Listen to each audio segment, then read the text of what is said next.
अब बताइए आज्ञा को किस स्तर से शुरू करें? कहाँ है उसका काखा? उसकी पहली सीढ़ी कहाँ है? पहली सीढ़ी समर्पण। समर्पण एकदम अंतिम का फूल है।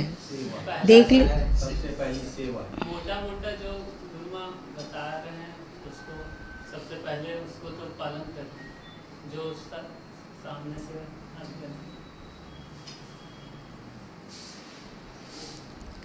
अब बोलते हो कि आज्ञा पालन जो सामने से है, तो वो आज्ञा दे रहे हैं कुछ और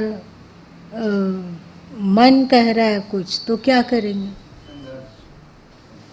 मन की बात को किनारे करें, मन को समझाएंगे, मन को किनारे करेंगे। आसान है क्या? हाँ, आसान नहीं है, आसान नहीं है बात उसी बात करते हैं। इसको गुरु माँ भी पहले भी प्रवचन में बताए हैं कि इतना आसान नहीं है इस बात को। मन को हमने अनुकूल लेना, उठा पटक तो चलेगा।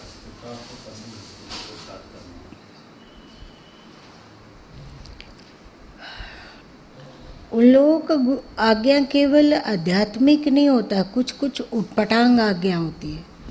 जैसे रामदास जी को कहते हैं उनके गुरु अमरदास जी की चबूतरा बनाओ, तो वे चबूतरा बनाए। चबूतरा बनाए, सभी शिष्यों को वैसे कहते चबूतरा बनाने। तो चबूतरा सभी शिष्यों ने बनाया। शाम को जब गुरुदेव आए जांचने के लिए तो सब चबूतरा को तुड़वा दिए कि अच्छा नहीं बना, ऐसे बनाओ वैसे बनाओ, ऐसे करो वैसे करो। तो फिर से वे लोग उसी समय लग गए तोड़ ताड़ के, और दूसरा दिन तक फिर से चबूतरा तैयार हुआ। और फिर गुरुजी आए, कहे नहीं नहीं ये नहीं है, ऐसे वैसे तुम लोग चौपट कर देते हो, सब बेकार करके रख देते हो, कितना बार समझाया ऐसे नहीं ऐसे करो, तो उल्टी सीधी किया, जबकि वो लोग ठीक किया था। तो ऐसा वे क्यों करते हैं? कहीं 2 बार 3 बार अगर हम तोड़वाएं तो देखें क्या प्रतिक्रिया होती है, इसका मन कहाँ ले जाता है। धीरे धीरे करके सभी शिष्य गायब हो गए वहाँ से। एक शिष्य बचे रामदास जी, वे चबूतरा बनाते, गुरु जी आते और उसे तुड़वा देते। आसान नहीं है, आसान नहीं है। सोचते हैं कि यदि हम वहाँ रहते तो क्या होता।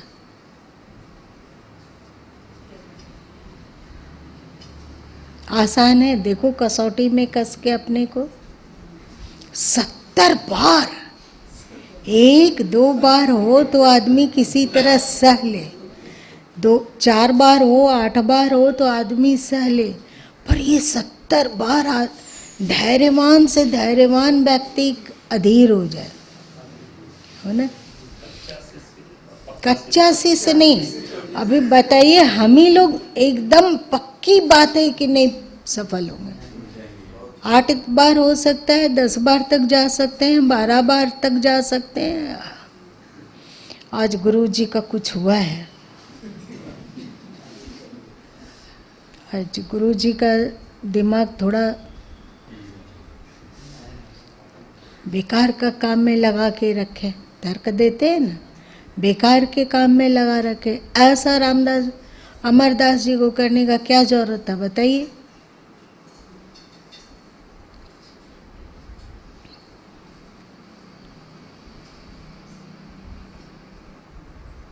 बताओ, कोई चुप मत बैठो, कारण बताओ। मन का अस्तित्व है, पता चला।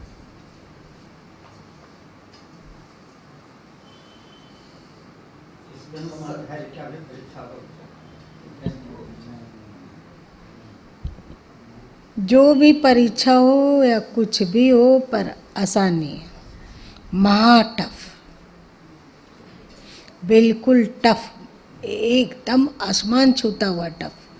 मिलारेप्पा का आप लोग कहानी सुने थे ना बहुत दिन पहले, मिलारेप्पा का, भूल गए? हाँ, तो ऐसा क्यों करते हैं? जैसे देखिए, आप नवजात शिशु को 2 लीटर दूध एक साथ पिला देंगे तो बचेगा कि मरेगा? मर जाएगा। आपका लक्ष्य है कि आपको 2 लीटर उस बच्चे को दूध पिलाना है, तो क्या क्या करना होगा? अभी यदि वो 1 छटाक पी रहा है दूध, तो धीरे से बढ़ा के उसको 1.25 छटाक करिएगा। फिर धीरे से बढ़ा के 1.5 छटाक कीजिए। बहुत धीरे धीरे धीरे करते करते हो सकता है कि वो 8 साल 10 साल होते होते फिर 2 लीटर दूध एक साथ पी जाए। बहुत सारे लोग होते हैं। हम लोगों को क्या है कि आज्ञा में पहले एकदम छोटा और सहज आज्ञा, बहुत सहज।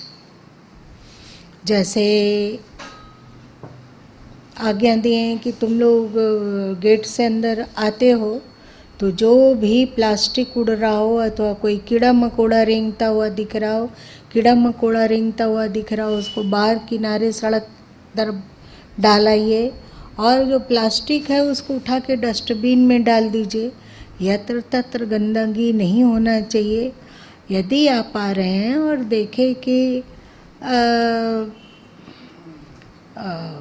आश्रम के गेट के बाहर बहुत सारा प्लास्टिक उड़ रहा है, तो क्या करेंगे?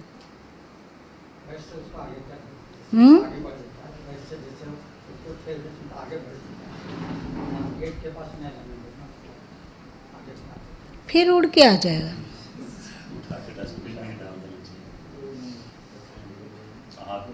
खैर, इसको यहीं ब्रेक करते हैं, वरना आगे बहुत बात बढ़ जाएगी। छोटी छोटी आगे, जैसे गुरु माँ जब पहली बार बाढ़ गए थे तो सरकार प्रभु एकदम डपट के बोले। उनको बिल्कुल पसंद नहीं था कि रोटी बेलते समय इतना भी आटा बाहर गिरता हो, सूखा आटा। ये भी कोई आज्ञा है? हाँ, चकला से बाहर एक बूंद भी आटा गिरता था तो इतने नाराज होते थे कि हम लोग का तो तरेंगन दिख जाता था, और धीरे धीरे धीरे करके कि नहीं भाई बेलना है, बेलना तो है, सरकार पर तो सब कुछ नहीं छोड़ सकते हैं ना कि ठीक है हमसे गिर जाता है तो हम हट जाते हैं। आप बेल लीजिए, आप लोग बना लीजिए, खाने के समय में हम आ जाएंगे। ऐसा नहीं, सीखते सीखते सीखते रोटी बेल गोल, रोटी गोल, रोटी गोल, रोटी गोल, एक जरा आटा जब नहीं गिरने लगा तो बोले हाँ एकदम परफेक्ट। दूसरी बात बोले कि आटा गूंथना है, तो आटा जब गुना हुआ हो जाए तो कठौत में वहाँ पर काठ का कठौत था। अभी ना इसलिए स्टील का इतना प्रचलन हुआ, वहाँ काठ का कठौत था, और वो भी बीच में एक जगह फटा हुआ था, तो उसे वे राल से भर दिए थे। राल होता है ना, क्या रांगा, जिसमें बहन लोग पहले टिकली वगैरह चिपकाती थी, जो भी हो नहीं पता, उसे भर दिए थे। तो दूसरी बात हुआ कि एक जरा आटा ना अपने हाथ में लगना चाहिए, ना ही कटौत में लगा रहना चाहिए, एक जरा भी आटा। आसान नहीं है। आप लोग अपने घर में देखिएगा, जब बहन लोग आटा गूंथ लेती है तो पूरा उसका अंतिम में ऐसे से रगड़ के ऐसे से छुड़ाती है ना, और फिर कठौती, इधर आटा चिपका हुआ, उधर आटा चिपका हुआ। आखिर तो गुरु माँ वही घर में जन्म लेके पले बड़े थे जहाँ ये सब होता है। सही बात है ना। तो वहाँ में जाना तो कुछ ही दिन के लिए होता था, कभी 10 दिन के लिए, कभी 8 दिन के लिए, कभी 15 दिन के लिए, कभी एक महीना रह पाए होंगे वहाँ। लेकिन इसको साधना मेरे लिए एक टेढ़ी खीर थी, आसान नहीं था। और यदि कठौत में कहीं आटा चिपका हुआ रह जाता था या हाथ में रहा तो एकदम कल से तो आटा गूंथना बंद। आपके पास कोई बुद्धि नहीं है कि आप आटा गूंथ सके, आटा हम गूंथेंगे। तो गुरु माँ में ललक थी सेवा का कि ये तो बड़ा गड़बड़ हो जाएगा। फिर सीखते सीखते सीखते मेहनत करते करते करते करते सीखा जा पाया कि कठौत में आटा नहीं चिपकना है, हाथ में आटा नहीं चिपकना है। उसके बाद हुआ कि जब आप आटे का लोई तोड़िए, तोड़ते हैं ना, तो वो ऐसा टूटना चाहिए कि आटा ऐसा न लगे कि कोई अभी यहाँ कबड्डी खेला है। क्या होता है, आटा का आप लोई तोड़ते हैं ऐसे, तो हम लोग फूचते हैं ऐसे, उसका 4-6 पुच्छी आटा का निकल जाता है। निकलता है कि नहीं? उसके बाद गोल गोल करते हैं, गोल गोल करने के बाद उसमें इतनी पुच्छी बच जाती है, करते हैं ना ऐसे ऐसे करके, उसमें पुच्छी बचती है तो फिर वो तोड़ लेते हैं और फिर आटा में चिपका देते हैं। एक उसका उधना हुआ बाल जैसा आटा और उस पर ये पुच्छी चिपकी तो वो एक अजीब तरह का तिलक। ये नहीं होना चाहिए। क्या लगता है इसमें मन सूक्ष्म हो रहा है, मन मिट रहा है या उग्र हो रहा है? देखिए बढ़िया से है ये व्यवहार की बात, लेकिन इसमें अध्यात्म भी समाहित है। धीरे धीरे बहुत होश सध रहा है, और होश सबसे बड़ा साधन है कि नहीं? होश। तो अब धीरे धीरे हुआ कि उतने ही आटा टूटे जितना में एक लोई बन जाती है। सोचो, आसान नहीं है। बहन लोग जो घर में बनाती है, जो हाथ में आया वो अपना, और उसके बाद जो बचा उसको पुच्छी काट के चिपका दी, और उतनी, और रोटी बराबर होनी चाहिए। ऐसा नहीं कि एक रोटी आप इतना बड़ा बना दिए और एक रोटी इतना बड़ा बना दिए, ऐसा नहीं होना चाहिए। हाँ, कठिन नहीं, होश सध रहा है। यदि भक्ति नहीं होती, श्रद्धा नहीं होती, सेवा की भावना नहीं होती, लगता है कि ठीक है हम हट जाते हैं ना, दूसरे संत लोग तो और लोग हैं वहाँ, वो लोग कर लेंगे, तो फिर ये होश सधता नहीं, सधता होश नहीं सधता। धीरे धीरे करते करते गुरु माँ का हो गया। जब उसको तोड़ते थे आटा तो ऐसे घुमा के तोड़े तो उसकी पुच्छी निकलेगी। ठीक से देखो, ये टिक दिमाग दिया, सरकार प्रभु को ऐसे करना है तो ऐसे घुमा के तोड़े और एकदम बराबर लोई, हर लोई बराबर बराबर, उसका पूछ नहीं तोड़ना है। रोटी बन गई, फिर उसका परथन झाड़ो, बिना हो उसका रहा गया है किसके साथ? बताइए अरुण जी, आप लोगों के घर में क्या होता है? कितना स्वभाव से अंतर है। मतलब जहाँ रहा गया, पला गया, बढ़ा गया, वहाँ होश नहीं था, और वहाँ ये होश की ट्रेनिंग थी, होश की ट्रेनिंग कि आप बेहोश नहीं हो सकते। धीरे धीरे आपका होश प्रखर हो रहा है, हो गया हो गया हो गया।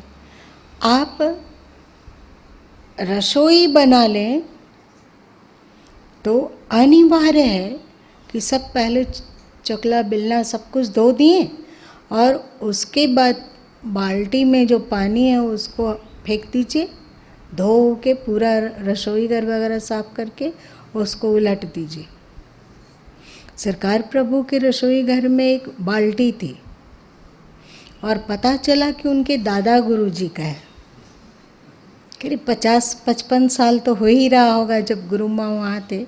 लोहे की बाल्टी, टप की बाल्टी नहीं, लोहे की बाल्टी थी। तो गुरु माँ को जिज्ञासा होती थी इन्हीं बाल्टी टिकती कैसे?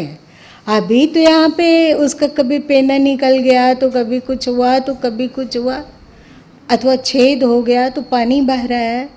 वहाँ एकदम अनिवार्य, आप काम कीजिए, उसका बाल्टी उलटिए, पानी फेंकिए और बाल्टी उलट दीजिए। क्या हुआ? देखने में लगता है ये सब कहीं धर्म का ये होता है क्या? धर्म का अंग है ये सब, लेकिन इसमें होश श्रद्धा रहा है कि नहीं? आप ही देखिए, होश श्रद्धा रहा है, एक एक करके एक एक करके एक एक करके। कभी कभी वहाँ भंडारा होता था तो पूड़ी सब्जी हलवा वगैरह बनती थी, तो गुरु माँ भी तल देना चाहते थे अथवा बेल देना चाहते थे। बेलने का ट्रिक तो उनका ठीक था, अब तलने वाला ट्रिक कि पूड़ी एक बार ही उलटना है तेल घी में। क्या नहीं समझे? जो नहीं खिल गया और नीचे सिक जाए और उसके बाद उलट दीजिए, उधर सिक जाए आप निकाल दीजिए। बताइए, गुरु माँ क्या इस माहौल में पले थे जहाँ पर एक ही बार पूड़ी उल्टी जाती हो? बहन लोग को देखे थे, माँ लोग को देखे थे कि अभी ऐसे करी, फिर थोड़ा देर के बाद वैसे कर दी, फिर ऐसे करके ऐसे उलट पलट दी, और वहाँ हुआ कि नहीं एक बार, और एकदम पूड़ी बढ़िया से सिक जानी चाहिए। बताइए, ये होश सद रहा है कि बेहोशी में एक काम हो सकेगा?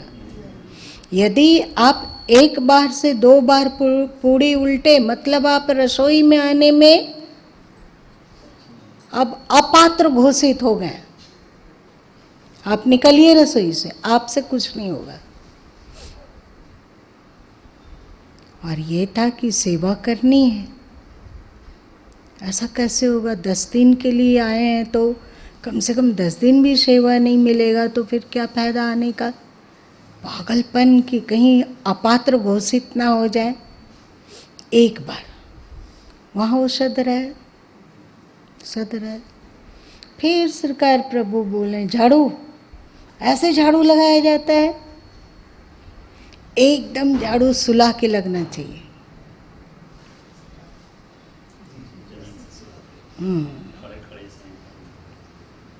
क्यों बाबा?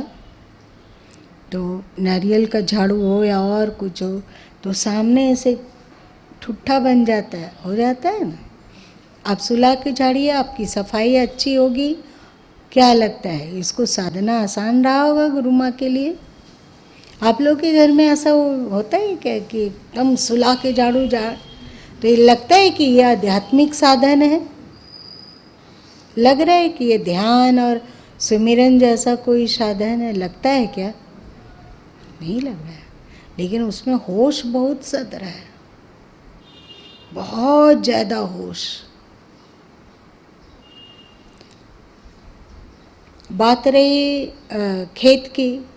खेत तो वहाँ था, एक 1.25 बीघा का प्लॉट था, तो उसमें खेती होती थी। तो सरकार प्रभु चेक करते थे कि देखते हैं कि तुम्हारे जो घास निकाले हो उसका जड़ निकला हुआ है कि ऊपर से तोड़ दिए।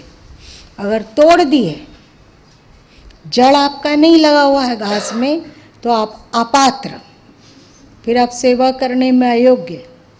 तो क्या लगता है बताओ, वहाँ होश सद रहा है कि बेहोशी बढ़ रही है? जड़ से निकालना है। यदि गुरु माँ वहाँ पर कुतराई के कारण, होश के कारण बढ़िया से जब तक होश नहीं आएगा, आप बाहर स्थूल पदार्थों में होश नहीं साध पा रहे हो, तो अंदर मन में कैसे होश साध लोगे? समझ में बात आ रही है? तो ये होश की ट्रेनिंग नहीं थी, छोटी छोटी बात। जैसे जो गुरु माँ थे वहाँ पे सरकार प्रभु का अलमीरा वगैरह वैसे सब सुव्यवस्थित रहता था, पर उसको अपना दिमाग की हम जानते हैं ना, बहुत जानते हैं। हम जानते हैं कि कैसे अलमीरा सजाया जाता है।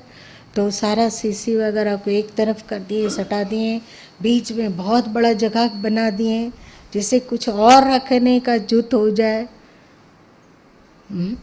एकदम अपात्र। ऐसे कोई सरियाता है क्या? सबका अलग अलग खंड होना चाहिए, ये चीज़ है उसका एक अलग, लेकिन सब दूर दूर। जैसे जब उठाएं उस चीज को तो आसानी से उठ के निकल जाए, अलग अलग चीज को इधर उधर घसकाना फसकाना ना पड़े। क्या लगता है आप लोग, इसको साधना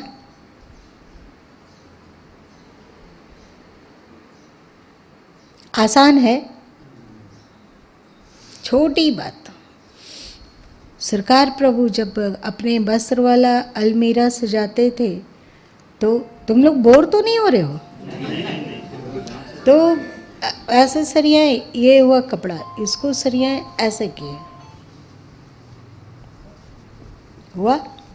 अब हम लोग का जो अलमीरा होगा उसमें कुछ ऐसे रखा हुआ, बाहर फेस कुछ ऐसे होगा, कुछ ऐसे होगा, कपड़ा का होगा, कुछ ऐसे होगा। फेल, अपात्र हो गए, फेल। चलिए यहाँ से। तो कैसे करना है? सबको ऐसे करना है। बाहरी फेस सब इसका यही रहेगा, बाहरी फेस सब कुछ एक जैसा होना चाहिए। क्या है, एक होता है ना, एक कपड़ा थोड़ा आगे निकल गया, एक कपड़ा थोड़ा पीछे है, तो उबड़ खाबड़ सरियाया हुआ सा लगता नहीं है। इसमें होश सधेगा कि बेहोश में ऐसा हो जाएगा? तो गुरु माँ इन सब आज्ञाओं का पालन किए। आज भी यदि गुरु माँ काल मेरा आप लोगों का एक खोल दीजिएगा तो ऐसे ही पाइएगा, जो मेरे हाथ में होगा सो ऐसे ही बिल्कुल एक बराबर। बाहरी फेस जैसे कोई टेप इंची से नाप लिया हो कि कोई एक सुत्ता भी आगे पीछे नहीं होना चाहिए। होश सदा। ठीक है कि वो जो आज्ञा दिए उसका कोई अध्यात्म से सीधा संबंध नहीं दिख रहा है, पर संबंध इसलिए है कि आप आज्ञा पालन कर रहे हैं तो आपका होश बढ़ता जा रहा है। जितना ज़्यादा आप चौकन्ना रहेंगे उतना कि ये आज्ञा है। और एक बात है, ये सदगुरु की ही कृपा रही होगी, भगवान की ही दया है, ये तो पक्की बात है कि कभी नहीं कहा जा सकता है कि हमारे में योग्यता थी, कभी नहीं। भूल से भी यदि कहा जाता हो, उनकी करुणा रही होगी, तभी वे जो भी बोले एक बार बोले। याद नहीं है कि किसी भी आज्ञा का उन्होंने पुनरावृत्ति किया हो, अथवा जो वो आज्ञा दिए वो दिमाग से निकल गया और उसको ऐसे कर लिए। जब गुरु सरकार प्रभु डांटे तो लगा कि नहीं, अरे ये भूल गए, अभी एकदम तुरंत कर दे रहे हैं, तुरंत कर दे रहे हैं। इसका मतलब क्या है कि भूल कैसे गए? भूल गए मतलब बेहोश है। यदि होश पूर्वक सुना जा पाया गया होता तो प्रश्न ही नहीं है कि उसको भूल जाए। इस तरह धीरे धीरे होश बीजक है। तो आज ना आप लोग अलग अलग तरीके का चीज़ में रखते हैं, इस तरह का कपड़े का बैग बनवा लेते हैं, चेन लगा देते हैं। पहले उसको जुल्दवानी कहा जाता था, मतलब सरकार प्रभु कहते थे। तो जुल्दवानी मतलब इसका जो झोली है छोटा सा, उसमें उसको डाले और उसमें एक इतना बड़ा बंद लगा रहता, उसको लपेटे।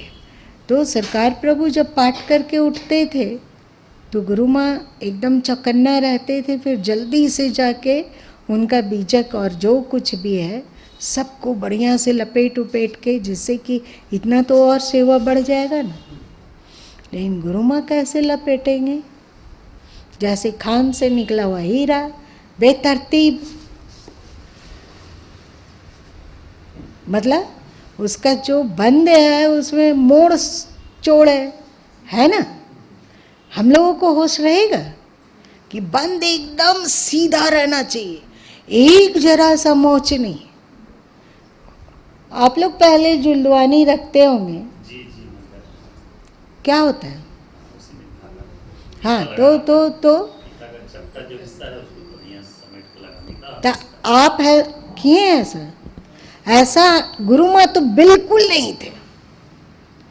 एक बार कस के टोके उसको बुद्धि सीधी हो गई, फिर एकदम सीधा सीधा सीधा सीधा सीधा। सीधा मुड़ जाता है, गोल जैसा बन जाता हाँ वही वही, नहीं बनना चाहिए। है, चाहिए हाँ। सरकार प्रभु का एक जरा नहीं बना हुआ था, गोल बन जाना मुड़ जाना ये उनका था ही नहीं। ये मेरे जैसा बेवकूफ आदमी सीख नहीं पाया, यदि नहीं बोले होते तो कभी नहीं जान पाते कि ये फीता सीधा कैसे है। वे बोले, यदि ढड़क के बोले कि आप मत कीजिए, आपसे नहीं हो रहा है, ये अभी आप नहीं जानते, ऐसे मोड़ा जाता है एकदम। इतना पतला तो फीता होता है, एक जरा सा टेढ़ा मेढ़ा नहीं। और वो गुरुमा किया। फिर जब अपना भी जुल्दवानी बनता था सरकार प्रभु के जाने के बाद भी, तो हमेशा वैसे ही मोड़ा, वो स्वभाव बन गया। फिर वो एक दिन कहें कि आपका बीजक यहाँ पर तेल लगा हुआ है, मतलब पीला दिख रहा है, यहाँ क्यों पीला है? तो गुरु माँ बोले, उलटते हैं ना, पाठ करते हैं तो ऐसे करके उलटते हैं ना, ऐसे देखिए तो यहाँ पर पीला होगा कि नहीं बताइए? ये होगा, देख लीजिए, पीला पीला पीला पीला पीला पीला पीला पीला। ये नहीं होना चाहिए। तो क्या होना चाहिए? ऐसे उल्टो, ऐसे हाथ रखो ऊपर से श्रद्धा पूर्वक, एक पन्ना ऐसे, फिर एक पन्ना ऐसे, फिर एक पन्ना ऐसे। क्या लगता है?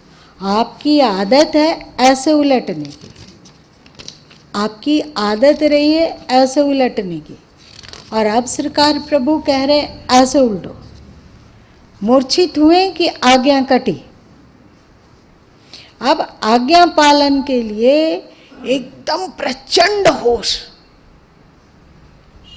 और कभी कभी कोई आज्ञा चूक जाती थी तो सरकार प्रभु नाराज हो जाते थे, और नाराज होते थे तो गुरु माँ का तो एकदम दिमाग ही, सोचो कि दुख और वेदना और छटपटाहट से, जल से निकाली हुई मछली की तरह छटपटाहट होता था कि अरे भाई सरकार प्रभु अभी उपेक्षा कर रहे हैं, सरकार प्रभु अभी तटस्थ हो रहे हैं, अब कोई आज्ञा नहीं दे रहे, कुछ नहीं दे रहे, तो नींद और चैन और भोजन और आराम सब खो जाता था। एकदम पगलाया हुआ ऐसा लगता था कि अब क्या करें, कैसे क्षमा मांगे और कहें कि आपसे एक आज्ञा भी उल्लंघन नहीं होगा और एक भी ऐसा कुछ नहीं होगा, ऐसा नहीं होगा। और इस कारण, डर के कारण कि उस स्थिति में हम ना पहुंच जाएं, डर के कारण जैसे वे बोल रहे हैं वैसे करना है, वैसे करना है। होश बिना संभव नहीं है। आप बताइए, गुरु की छोटी छोटी आज्ञा देखने में लगता है इस आज्ञा से क्या मतलब, उसमें अध्यात्म का रहस्य छुपा हुआ है कि नहीं? छुपा हुआ है।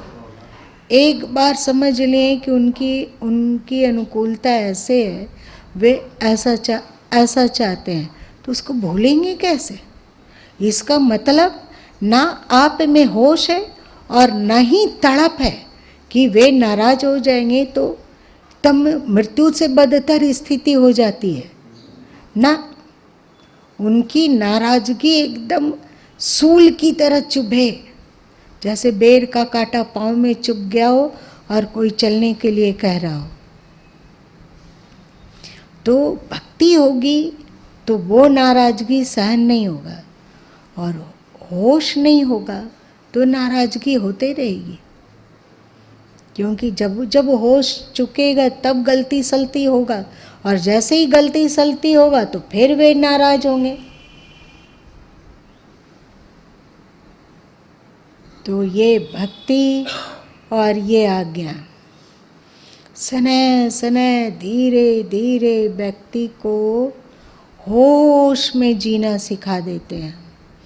अब फिर मन क्या कह रहा है, कड़वा बोल रहा है, मीठा बोल रहा है, ज़्यादा बोल रहा है, कम बोल रहा है, गुस्सा कर रहा है, अकड़ दिखला रहा है, अहंकार कर रहा है, सही शुभ कर रहा है, अशुभ कर रहा है, तत्काल पता चलेगा। वैसे नहीं पता चलेगा। आप छोटी छोटी बातों में होश साध रहे हो, मोटे मोटे स्थूल बातों में होश साध रहे हो कि वे ऐसे बोले, ऐसे बोले, वैसे बोले, तो होश साधने की आदत हो जाएगी, आज्ञा पालन की आदत होगी। फिर आप उनकी आज्ञा को भूलोगे नहीं, और जब उनकी आज्ञा को न भूलकर होश पूर्वक करते रहोगे तो एक दिन वो कहेंगे कि कौन कहता है कि तू शरीर है, तू आत्मा है, देहाध्यास से ऊपर उठ के कार्य कर, जल में कमलवत व्यवहार कर। आप बताइए, अभी आज्ञा का पालन की कैपेसिटी अंदर पुख्ता हो चुकी होगी कि नहीं रहेगी पुख्ता? वे एकदम बड़ी बड़ी आज्ञा दे, भले ही दे दे, वे कह दे कि मोह को समेटो, क्रोध को समेटो, वासना को समेटो। अभी हम लोग वासना को समेटते हैं तो देह से समेट पाते हैं, मन से नहीं समेट पाते हैं, क्योंकि अभी पात्रता नहीं आई, होश नहीं आया। और इस आज्ञा का पालन करने की क्षमता तब तक नहीं आएगी जब तक कि आप स्थूल में होश ना साध लो। फिर वे बड़ी बड़ी बातें यदि कह देते हो कि मन को शांत कर, मन को विकार से परे रख, छोटी छोटी बातों में रिएक्शन मत दो, वो सब आने लगेगा। बताओ, आज्ञा पालन के सीढ़ी से आप कहाँ थे और कहाँ पहुँच गए? मेरी बात समझ में आ रही है? लेकिन ये सब हम लोग को चाहिए ही कहाँ? काम सोचते हैं कि हम होश में रहें, हम लोग को चाहिए क्या? हम लोग सोच पाते हैं कि हमें मन से ऊपर उठना है? अरे भाई, मन तो हमारा गुरु है, मन जो कहेगा जिस ओर ले चलेगा उधर चलेंगे। मन को ये अच्छा लग रहा है ये करेंगे, मन को वो अच्छा लग रहा है वो करेंगे, मन को वो अच्छा लग रहा है तो वो करेंगे। ये गुरु कौन है? गुरु है ना, गौन है, गौन है मन। हमारे मन से गुरु गौन है। हमारा मन कहेगा कि उनकी बात मानो तो मान लेंगे, हमारा मन कहेगा कि उनकी बात मत मानो तो नहीं मानेंगे। कहाँ का अध्यात्म? मन से ऊपर उठना, जो आप लोगों का शास्त्र कहता है कि गो गोचर मन जन लगी जाए, सो सब माया जानो भाई। मन से उसको नहीं देख सकते हो तुम, इंद्रियों से उसको नहीं देख सकते हो, ये सब शास्त्र आपका कहता है ना। अभी आप इंद्रिय के बिना तो निद्रा अवस्था में कुछ देर के लिए रहते हैं। आराम के समय में भी जब आप थक कर आते होंगे तो अपने चेयर में आराम से बैठते होंगे, आंखें बंद करके थोड़ा झपकी ले लें, चाहे सो जाएं, तो उसमें इंद्रियां अंतर्मुखी होती होगी, पर मन का काम तो चालू है। और मन हम लोगों के ऊपर बहुत प्रभावी है। मन से ऊपर उठना आसान नहीं है। तभी तो श्री कृष्ण भक्ति का में पहला खंड कहे कि पूजा तुम बाद में करना, ठीक है ना। क्या है श्लोक बताइए, क्या है? मन मना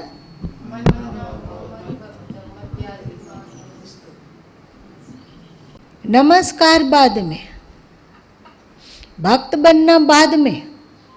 आसान नहीं है भक्ति हो जाना, पूजा करना बाद में, पहले मन दे। अब हम सदगुरु के शरण में आए और वे योग्य गुरु हैं, वे गलत मार्ग में नहीं ले जाने वाले हैं, एक शील संपन्न ज्ञानी गुरु हैं, तो वे कुछ कह रहे हैं और हमारा मन कुछ और कह रहा है।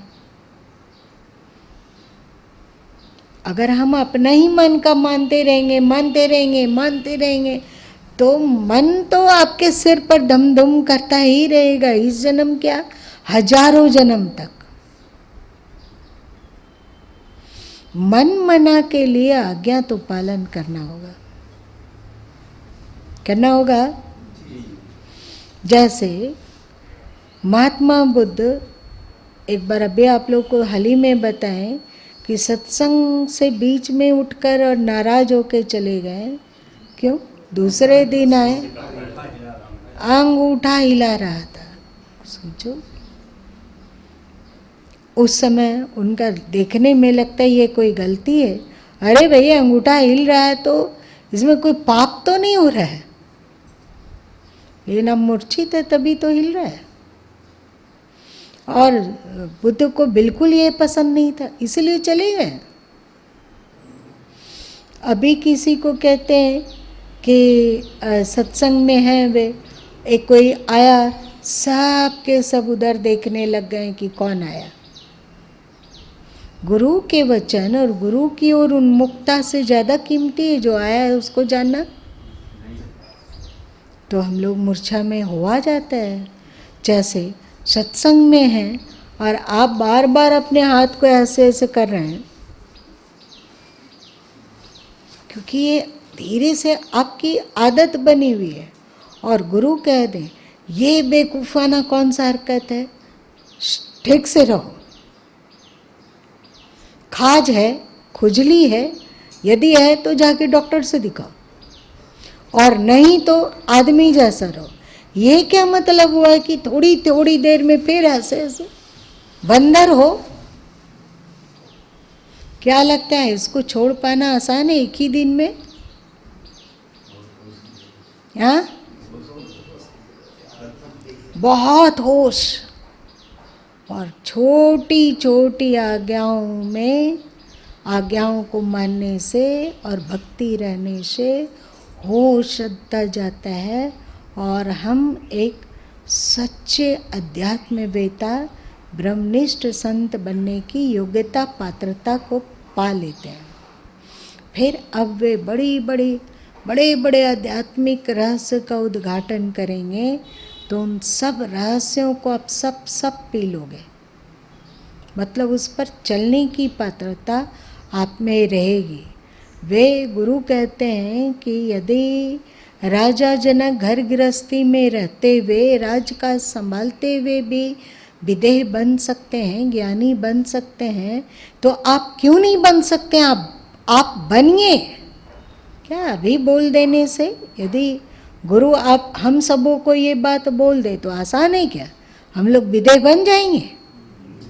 राजा जनक की तरह नहीं बन सकते हैं। इसके लिए आपको कखा से शुरू करना होगा। ये है गुरु आज्ञा पालन का महत्व, और ये है गुरु भक्ति का महत्व। क्योंकि यदि भक्ति नहीं होगी तो हम उनकी आज्ञा पालन ही क्यों करेंगे? और यदि हमें अपना मन ही सब सर्वोपरि है तो हम होश ही क्यों साधेंगे? जो मन के अनुकूल रहेगा वो करेंगे। तो यदि जो मन के अनुकूल है वो करोगे तो इस जन्म में क्या, आने वाले सैकड़ों जन्म में ऐसे ही गुलटनियाँ खाते रहो। और गुरु लोग को भी लगने लगता है कि इन लोगों को गुरु का महत्व नहीं पता है। गुरु कह रहे हैं तो वो उस पर चलने के लिए तत्पर नहीं है, तो इन लोगों को गुरु का महत्व पता नहीं। ऐसे लोगों में सिर खपाने से क्या फ़ायदा? गुरु इशारा करते हैं जिससे आपका होश सघन हो, पर आप उसका एकदम अनदेखा उपेक्षा करके अपने मन का ही झंडा फहराते हो, तो आने वाले जन्मों में गुरु आपको नहीं मिलेंगे। ये बहुत माइनस होने वाला है। मेरी बात समझ रहे हैं? गुरु नहीं मिलेंगे, क्योंकि मिलने का कोई औचित्य उनको समझ में नहीं आएगा। आप आइए धरती पे, मन के अनुकूल जिए। पहले सैकड़ों लाखों करोड़ों जितना हो सकता है मन के हाथों धोनैया से धुलवाइए। धोबिया पाठ आपको मन धोएगा। फिर किसी दिन यदि जागा बुद्धि कि नहीं हमें मनोमुखी नहीं गुरुमुखी बनना है, तब किसी आने वाले जन्मों में युगों युगों बाद फिर से शायद कोई गुरु मिल जाए।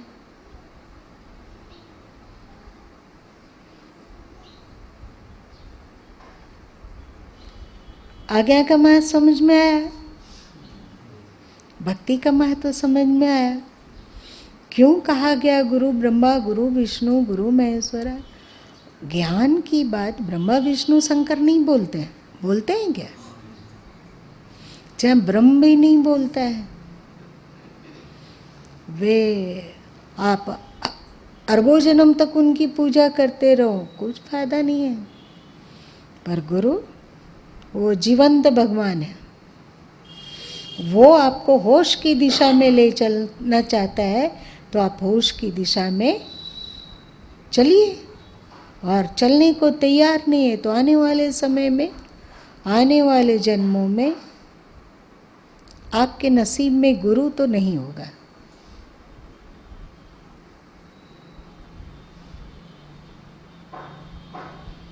क्या समझे? क्या समझे? कुछ नहीं समझ में आई? आज्ञा पालन का क्या महत्व है ये भी समझ में आ गई, बढ़िया से समझ में आई।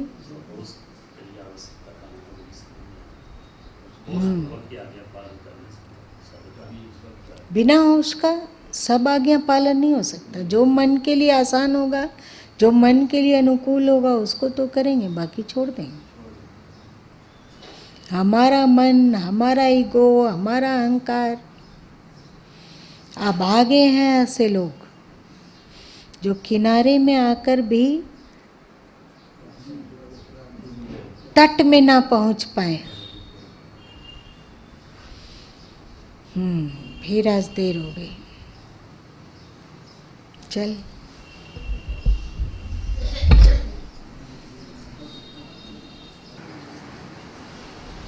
कैसा होश।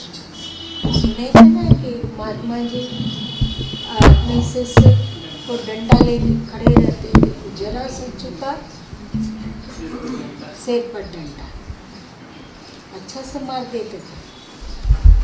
हम लोग रहते तो गुरु को छोड़ के भाग खड़े हुए होते।